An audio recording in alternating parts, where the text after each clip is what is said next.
Hi, welcome to my channel, the Zero to Genius in Commerce and Accountancy classes. நம்ம பார்க்குறது CBSE Business Studies Class 3 Objectives of Management Chapter 1.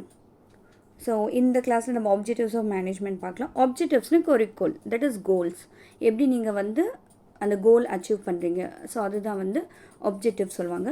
இதில் main மேனேஜ்மெண்ட்டில் ஆப்ஜெக்டிவ்னால் அவங்களுக்கு வந்து எப்படி வந்து அந்த ஆக்டிவிட்டீஸ் எல்லாம், அந்த ப்ராசஸ் ஆஃப் ஆக்டிவிட்டீஸ் எல்லாம் வச்சுட்டு அவங்க எப்படி கோல் அச்சீவ் பண்ணுறாங்க, அதுதான் வந்து இது இம்பார்ட்டண்ட்டான கான்செப்ட். லைக் என்னென்ன ப்ராசஸ் நடக்கும், planning, organising, staffing, directing, controlling, இந்த ப்ராசஸ் பண்ணிவிட்டு எப்படி அவங்க அவுட்புட் வருது, அதுதான் வந்து we call objectives of management. So objectives of management, what is an objective? Objectives na it's end result. So இப்போ நான் ஒரு பிளான் பண்ணுறேன், அது வந்து ப்ராசஸ் பண்ணுறேன், ஃபைனலாக அந்த ரிசல்ட் வருதா இல்லையா, அதுதான் வந்து will call it as an objective. So objectives வந்து மல்டிபிள் ஆப்ஜெக்டிவ்ஸ், ஆர்கனைசேஷன் ஆப்ஜெக்டிவ்ஸ் இருக்கலாம், சோஷியல் ஆப்ஜெக்டிவ்ஸ் இருக்கலாம், பர்சனல் ஆப்ஜெக்டிவ்ஸ் இருக்கலாம். ஸோ குறிக்கோள் எப்படியாச்சும் இருக்கலாம். So therefore successful management should know how to convert இந்த மேனேஜரல் ஆக்டிவிட்டீஸ் எப்படி ஒரு ரிசல்டண்ட்டாக நம்ம ஒரு குட் ரிசல்ட்டை எப்படி நம்ம கன்வெர்ட் பண்ண முடியும். இது வந்து 3 பார்ட்டாக டிவைடாக இருக்குது. ஒன்று organisation objective, social objective and personal objectives.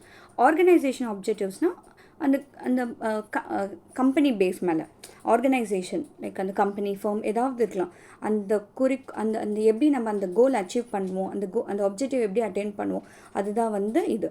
The main objectives of organizations are first one survival. இது வந்து ரொம்ப ரொம்ப இம்பார்ட்டண்ட்டானது. ஏன்னா பிஸ்னஸ் எப்படி சர்வைவ் ஆகும், ஒரு ப்ராஃபிட் ஏர்ன் பண்ணும், கரெக்ட். ஸோ அவங்கள இருக்கிற கேபிட்டல் வச்சுட்டு மோர் ப்ராஃபிட் ஏர்ன் பண்ணணும், அதுதான் வந்து ஃபோர்மோஸ்ட் திங். அண்ட் இன்னொன்று வந்து எப்படி கூட்ஸ் அண்ட் சர்வீசஸ் ப்ரொடியூஸ் பண்ண முடியும், எப்படி கஸ்டமர் அண்ட் சொசைட்டி நம்ம சாட்டிஸ்ஃபை பண்ண முடியும், அதுதான் வந்து சர்வைவல். Second one growth. நம்ம கம்பெனி வந்து எப்பவுமே பிஸ்னஸ் எப்படி க்ரோத் பண்ண முடியும், ஸோ நிறைய சேல்ஸ் எப்படி இன்க்ரீஸ் பண்ண முடியும், ப்ராஃபிட் எப்படி இன்க்ரீஸ் பண்ண மார்க்கெட் ஷேர் எப்படி இன்க்ரீஸ் பண்ண முடியும், நம்மளோட ப்ராடக்ட் மேலே டிமாண்ட் எப்படி இன்க்ரீஸ் பண்ண முடியும், இது வந்து ரொம்ப ரொம்ப முக்கியமானது. ஏன்னா மேனேஜ்மெண்ட் வந்து லைக் எல்லா ஆக்டிவிட்டீஸ் எடுத்துக்குவாங்க, பட் மெயின் திங் குறிக்கோள் வந்து அவங்களுக்கு க்ரோத் மேலே தான் அவங்க கான்சன்ட்ரேட் பண்ணுவாங்க. ஏன்னா இப்போ நீங்கள் க்ரோத் பண்ணால் மட்டும்தான் உங்கள் கம்பெனி நாளைக்கு வந்து ஒரு ஒரு ஒரு ஒரு குட்வில்லோடு இருக்கும், ஒரு குட் நேமோடு இருக்கும். And based on the goodwill உங்களோட கம்பெனியோட க்ரோத் வந்து ஜாஸ்தியாக இருக்கும். அது இன்டைரக்டாக உங்களுக்கு sales, profit, market share increase ஆகும், எல்லாமே நடக்கும் ஆட்டோமேட்டிக்காக.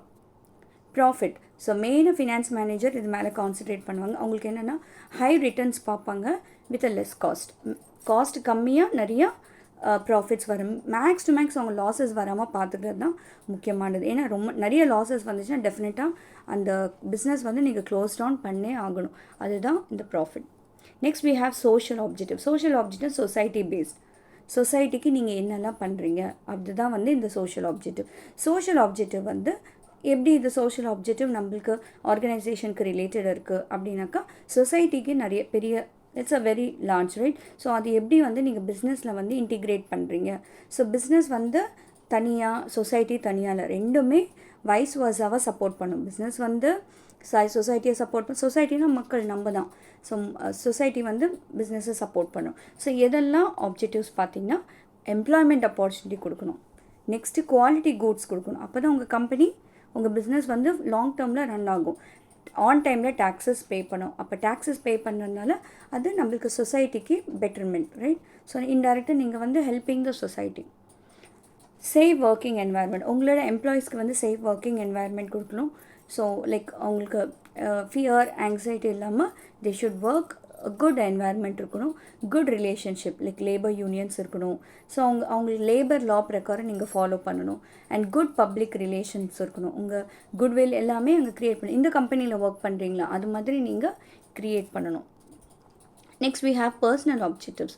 பர்சனல்னால் லைக் ஒருத்தவங்க இண்டிவிஜுவல் ரிலேட்டட், லைக் பர்சனல் எல்லாருக்கும் வரும், எம்ப்ளாயீஸ்க்கு, ஓனர்ஸ்க்கு, டாப் லெவல், போர்ட் ஆஃப் எல்லாத்துக்குமே ஒரு பர்சனல் ஃபுல்ஃபில்மெண்ட் இருக்கும். ஸோ நான் ஒரு இடத்துல நான் ஒர்க் பண்ணுறேன்னா எனக்கு சேலரிக்காக ஒர்க் பண்ணுறேன், ரைட். ஸோ எனக்கு பெட்டர் பேக்கேஜ் வருது எனக்குன்னா அதில் நான் ஒர்க் பண்ணுவேன், that is call personal objective. So இது எல்லாத்துக்குமே ஒரு நீட் அண்ட் டிசைரபிள். ஸோ இதில் மெயின் என்னன்னாக்கா, நீங்கள் இண்டிவிஜுவலி இது பார்க்காம நீங்கள் ஒர்க் பண்ண ஆட்டோமேட்டிக்காக ஆர்கனைசேஷனும் டெவலப் ஆகும். இதுதான் வந்து பர்சனல் ஆப்ஜெக்டிவோட இது.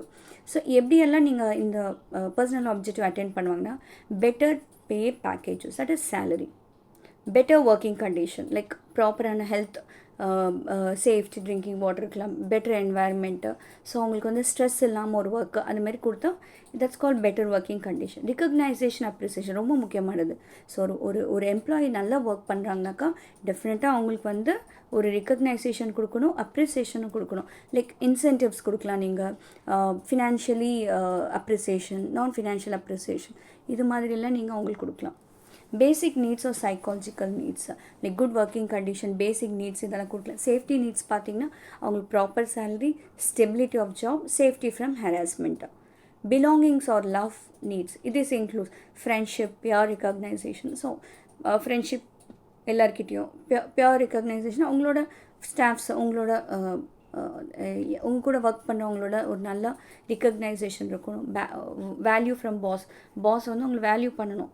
ஒர்க் அண்ட் லைஃப் பேலன்ஸ் ரெண்டுமே பார்த்துக்கணும். செல்ஃப் எஸ்டீம், நம்மளுக்கு self respect related, respect from others, competitive salary, positive feedback. So இது யாருமே இதெல்லாம் ரொம்ப முக்கியமாக. செல்ஃப் ரெஸ்பெக்ட் இல்லைன்னா அந்த இடத்துல நம்ம ஒர்க் பண்ண முடியாது, ரைட்? அது செல்ஃப் எஸ்டீம் கண்டிப்பாக வேணும். செல்ஃப் ஆக்சுவலைசேஷன், இதில் பார்த்தீங்கன்னா நீங்கள் செய்கிற ஒர்க்குக்கு கண்டிப்பாக ஒரு பலன் இருக்கணும். சும்மா அதிலே இருக்கக்கூடாது, ஸ்டாக்னண்ட்டாக நம்ம இருக்கக்கூடாது.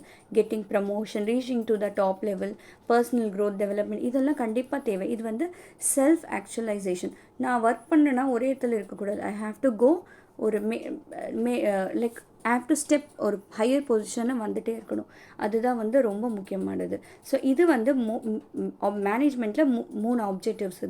இது வந்து மூணுமே இன்டிகிரேட்டடாக இருக்கணும், மூணுமே வந்து இன்டர் ரிலேட்டடாக இருக்கணும்.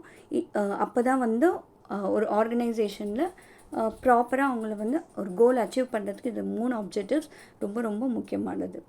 Next, they are mainly 3 types of that's what organisation. பார்த்தி இது நீங்கள் ஒரே ஷார்ட்கட்டில் survival, growth, profitability. Social objective பார்த்தி employment opportunities, okay, less pollution, safety of employees and fair trade. Next பார்த்தீங்கன்னா இண்டிவிஜுவல் பார்த்தீங்கன்னா better working condition, pure recognition and better salaries. இதெல்லாம் வந்து இண்டிவிஜுவல் ஆப்ஜெக்டிவ்ஸ். கன்க்ளூஷன், ஆப்ஜெக்டிவ்ஸ்னால் நம்மளுக்கு தெரியும், it is a goal attending. So இதில் வந்து ஆப்ஜெக்டிவ்ஸ் வந்து கிளியராக இருக்கணும் அண்ட் ஃப்யூச்சருக்கு ரிலேட்டடாக இருக்கணும். ஜஸ்ட் இப்போதைக்கு மட்டும் ஷார்ட் டேர்மாக இருக்கக்கூடாது, it's for a long term. So எந்த பிஸ்னஸும் சக்ஸஸ்ஃபுல்லாக இருக்காது if you are not understanding the objectives and neglect பண்ணால் டெஃபினட்டாக it is a failure. So ஒரு பர்சன் பிஸ்னஸ் ரன் பண்ணணும், சக்ஸஸ்ஃபுல்லாக ரன் பண்ணணுனாக்கா டெஃபினட்டாக ஒரு பிஸ்னஸ் ஆர்கனைசேஷனோட விஷன் இருக்கணும். எப்படி நம்ம அந்த ஆப்ஜெக்டிவ் ரியலிஸ்டிக்காக அச்சீவபிளாக பண்ண முடியும் அதுன்னு பார்க்கணும். மேனேஜர் வந்து நிறைய ஆப்பர்ச்சுனிட்டிஸ் கன்சிடர் பண்ணணும். லைக் ஆர்கனைசேஷன், சோஷியலி, இண்டிவிஜுவலி எல்லாத்தையுமே அவங்க பேலன்ஸ் பண்ணணும். ஸோ அவ்வளோதான். ஸோ நெக்ஸ்ட் வீடியோவில் நம்ம இம்பார்ட்டன்ஸ் ஆஃப் மேனேஜ்மெண்ட் பார்க்கலாம். இந்த வீடியோ உங்களுக்கு பிடிச்சிருந்துச்சுன்னா லைக் பண்ணுங்கள், ஷேர் பண்ணுங்கள், சப்ஸ்கிரைப் பண்ணுங்கள், மற்றவங்களுக்கும் ஷேர் பண்ணுங்கள். Thank you all.